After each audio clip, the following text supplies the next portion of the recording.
नमस्कार दोस्तों, हमारे यूट्यूब चैनल लक्ष्य स्टडी पॉइंट पर आप सभी का स्वागत है। बात करते हैं आज के करंट अफेयर्स की। तो आज है 14 जुलाई। यदि चैनल पर नए हों तो चैनल को सब्सक्राइब कर लें, साथ ही साथ बेल आइकन को प्रेस कर दें ताकि आने वाली ऐसे न्यू वीडियो का नोटिफिकेशन सबसे पहले आपके पास पहुँचे। यदि वीडियो आपके लिए उपयोगी सिद्ध होता है तो इस वीडियो को अधिक से अधिक स्टडी ग्रुप में शेयर करें ताकि इसका लाभ अन्य दोस्तों को मिल सके। तो बात करते हैं आज के क्वेश्चन नंबर फर्स्ट की। क्वेश्चन नंबर फर्स्ट है, वायु परीक्षा दिवस मनाया जाता है। तो इसका सही जवाब है ऑप्शन नंबर बी, 14 जुलाई। 14 जुलाई को मनाया जाता है वायु परीक्षा दिवस। 14 जुलाई से जुड़ी अन्य रिलेटेड तथ्यों की बात कर लें तो 14 जुलाई को बैस्टिल डे या फ्रेंच नेशनल डे भी मनाया जाता है। बात करते हैं अन्य ऑप्शन की, तो आता है ऑप्शन नंबर सी, 3 जुलाई। 3 जुलाई को मनाया जाता है राष्ट्रीय फ्राइड क्लेम दिवस। बात करते हैं ऑप्शन नंबर बी और डी, तो आता है 2 जुलाई। 2 जुलाई को मनाया जाता है वर्ल्ड यूएफओ डे।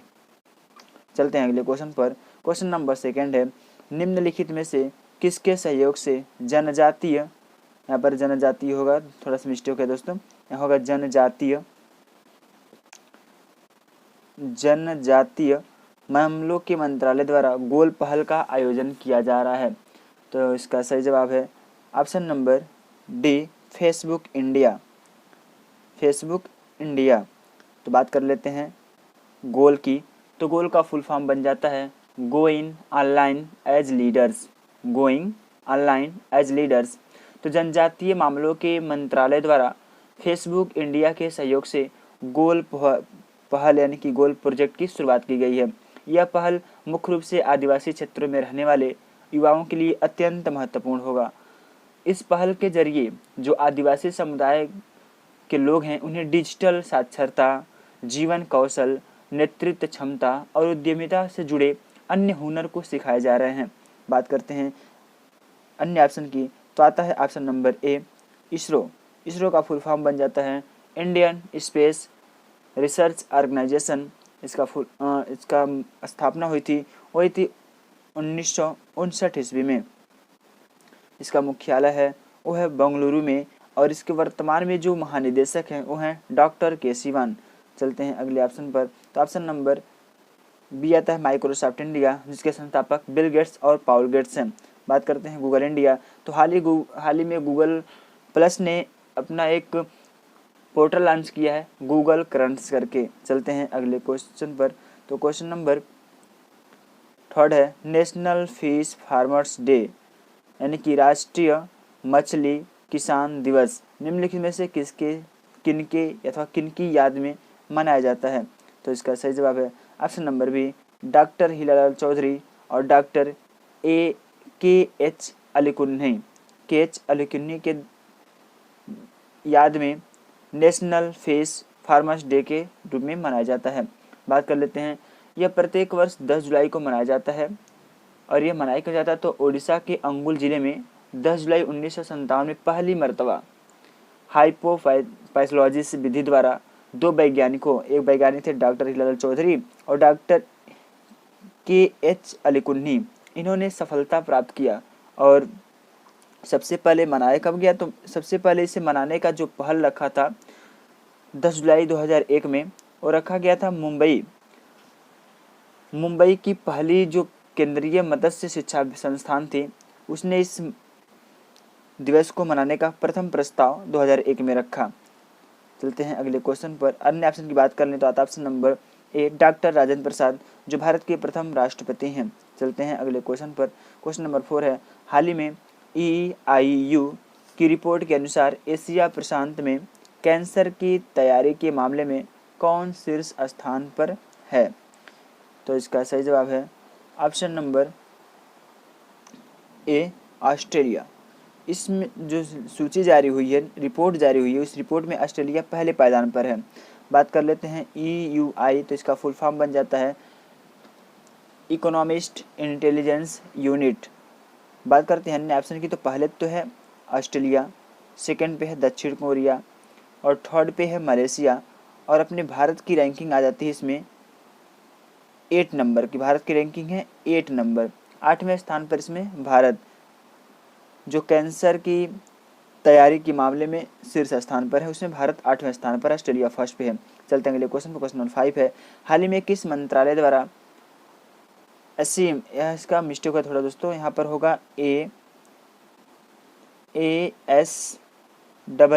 होगा, ASEEM पोर्टल लॉन्च किया गया।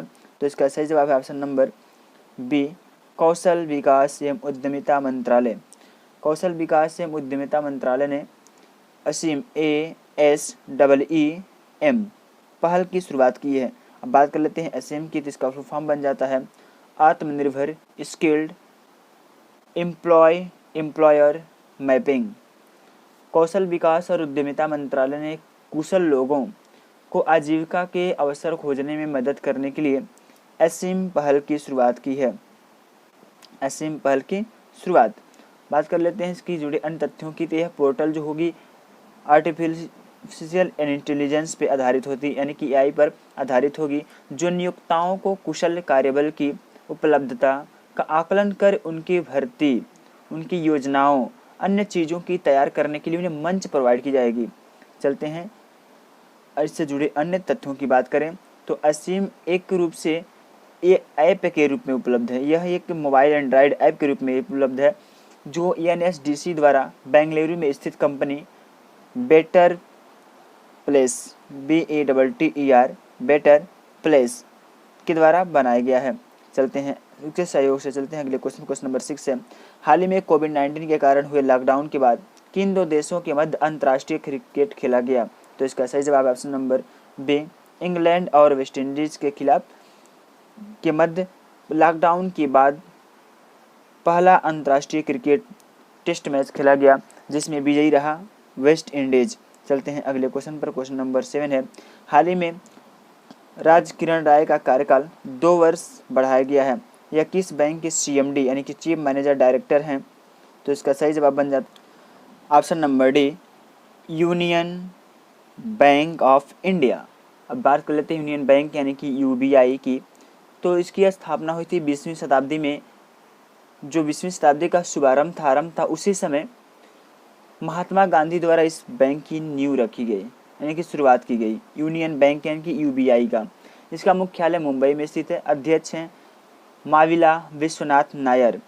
लेकिन इसके जो वर्तमान में CMD हैं वो हैं राज किरण राय, जिनका कार्यकाल 2 वर्षों के लिए बढ़ा दिया गया है। बात करते हैं अन्य ऑप्शन की, तो ऑप्शन नंबर ए है SBI यानी कि स्टेट बैंक ऑफ इंडिया। अब स्टेट बैंक ऑफ इंडिया की बात कर लें तो यह भारत का पहला सबसे बड़ा बैंक है। और भारतीय रिजर्व बैंक, केंद्रीय बैंक को छोड़कर अन्य शाखाओं वाली बैंक की बात करें तो भारतीय स्टेट बैंक भारत में सबसे बड़ी शाखाओं वाली और पुरानी बैंक भी है। इसकी स्थापना कोलकाता में 1886 में बैंक ऑफ कोलकाता के रूप में किया गया और 3 वर्ष बाद यानी कि 1809 में यह बैंक बैंक ऑफ बंगाल के नाम से जाने जाने लगा। Bank of Bengal, bank of Bombay, bank of Madras, bank of imperial, अन्य नामों से इसे जाना जाता था। लेकिन इसका वर्तमान में नाम है SBI यानी कि भारतीय स्टेट बैंक ऑफ इंडिया। इसके जो चेयरमैन हैं, अध्यक्ष, वो है रजनीश कुमार। चलते हैं अगले ऑप्शन पर, तो आता है ऑप्शन नंबर बी, BOB यानी कि बैंक ऑफ बड़ौदा। तो बैंक ऑफ बड़ौदा SBI के बाद और SBI प्लस PNB के बाद यह तीसरा सबसे बड़ा बैंक यानी कि सबसे बड़ा शाखाओं वाला बैंक है।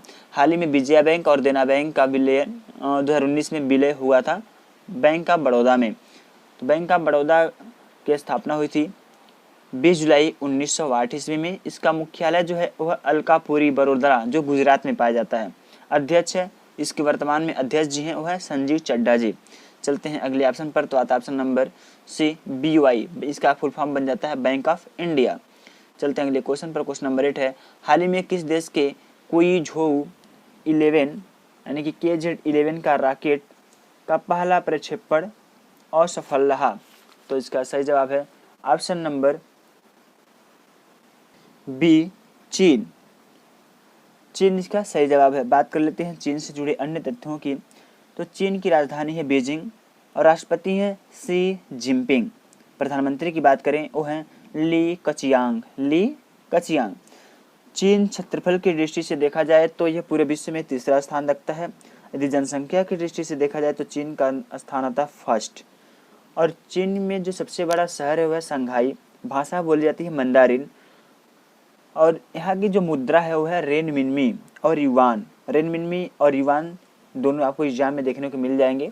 बात कर लेते हैं इससे जुड़ी अन्य करंट अफेयर्स की। तो 2021 में जो एशियन यूथ गेम होने हैं वो चीन में होंगे। 19 एशियन गेम्स 2022 में वो भी चीन में होंगे।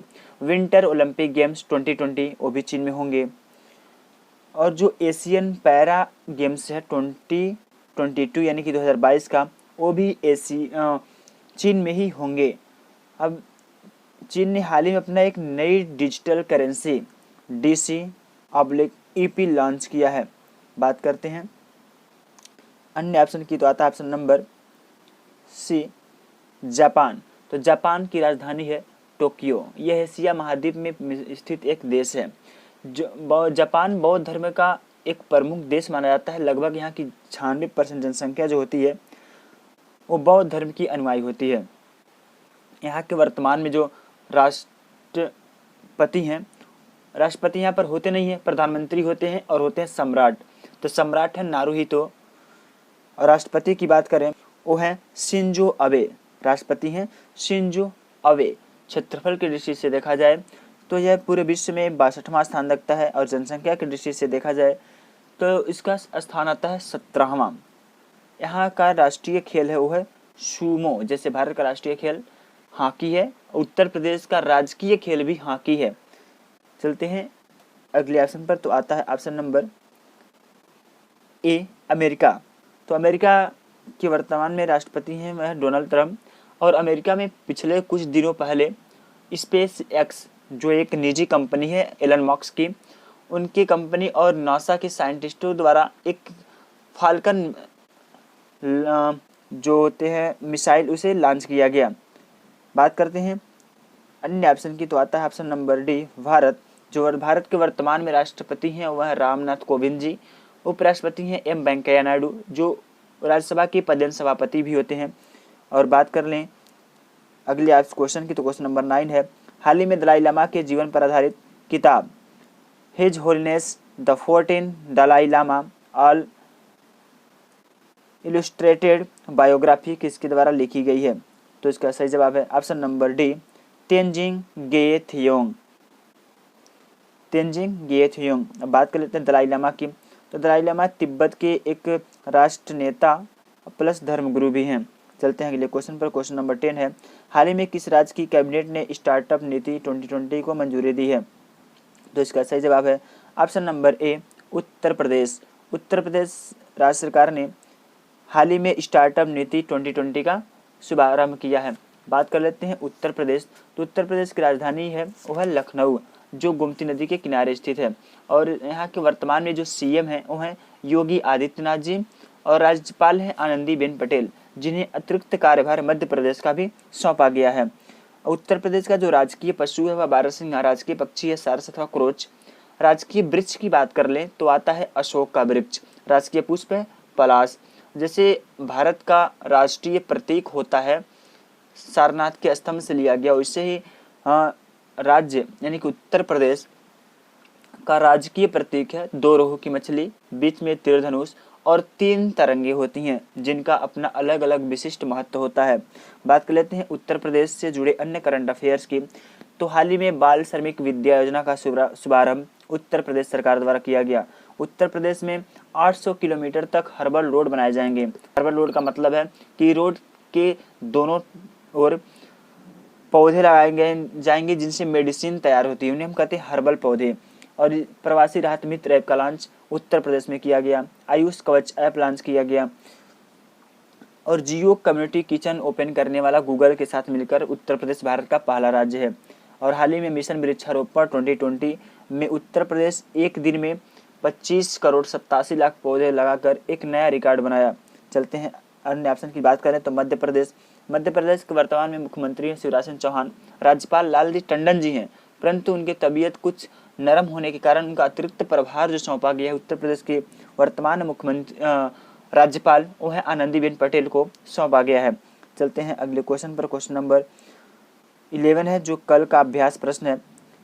कल आपसे पूछा गया था, हाल ही में न्यायालय द्वारा मस्जिद में बदलने के फैसले में चर्चा में रहे प्रसिद्ध हागिया सोफिया संग्रहालय कहाँ स्थित है? तो इसका सही जवाब था ऑप्शन नंबर बी, तुर्की इस्तांबुल। यदि आप चाहते हैं इस वीडियो की पीडीएफ को डाउनलोड करना, तो आप इस वीडियो के डिस्क्रिप्शन बॉक्स में दिए हुए हमारे व्हाट्सएप ग्रुप के लिंक से ज्वाइन हो सकते हैं, जिससे आपकी को सभी सुविधाएं प्रोवाइड की जाएगी। तो बात कर लेते हैं आज के अभ्यास प्रश्न की। तो आज आपके लिए अभ्यास प्रश्न है, मानव रहित प्रोब अल अमल किस देश के अंतरिक्ष अभियान से संबंधित है एवं इसके तहत किस ग्रह उपग्रह पर इस प्रोब को भेजा जाएगा? तो इसका सही जवाब कमेंट करना ना भूलें, और साथ ही साथ इस क्वेश्चन के बारे में आप जितना अधिक से अधिक जानते हैं उसे कमेंट बॉक्स में लिख दें। यदि आप इस पीडीएफ को डाउनलोड करना चाहते हैं तो आप हमारे व्हाट्सएप ग्रुप के लिंक पर दिए हुए क्लिक करके हमारे व्हाट्सएप ग्रुप से ज्वाइन हो सकते हैं, और आपको इससे जुड़े अन्य सुविधाएं भी प्रोवाइड की जाएंगी। वीडियो देखने के लिए आपका जय हिंद, जय भारत।